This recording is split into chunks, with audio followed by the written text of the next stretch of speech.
பாண்டவர்கள் அஸ்தினாபுரத்தில் மக்களின் அன்பையும் ஆதரவையும் பெறத் தொடங்கியதும் துரியோதனனின் மனத்தில் பொறாமையும் பயமும் குறிக்கொண்டது. பாண்டவர்கள் உயிருடன் இருந்தால் எனக்கு அரசாட்சி இல்லை என்று எண்ணிய துரியோதனன் சகுனியின் உதவியுடன் ஒரு கொடிய சதியை திட்டமிட்டான். அதுதான் வார்ணாவத் அரண்மனை சதி. துரியோதனன் பாண்டவர்களுக்கு நன்மை செய்வதைப் போல் நடித்து அவர்களை வார்ணாவத் என்ற இடத்திற்கு அனுப்பினான். அங்கு அவர்களுக்காக கட்டப்பட்ட அரண்மனை லாக், நெய், பிசின், உலர்ந்த மரங்கள் ஆகியவற்றால் கலந்து செய்யப்பட்டிருந்தது. அவனுடைய உண்மையான திட்டம் ஒரே இரவில் பாண்டவர்களையும் அவர்களின் தாய் குந்தியையும் தீயில் எரித்துக் கொள்ள வேண்டும்.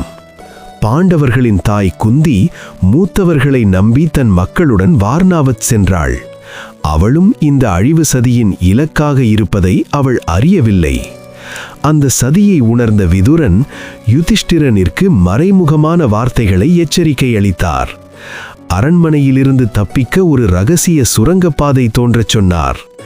அன்று இரவு திட்டமிட்டபடி அரண்மனைக்கு யாருக்கும் தெரியாமல் தீ வைக்கப்பட்டது.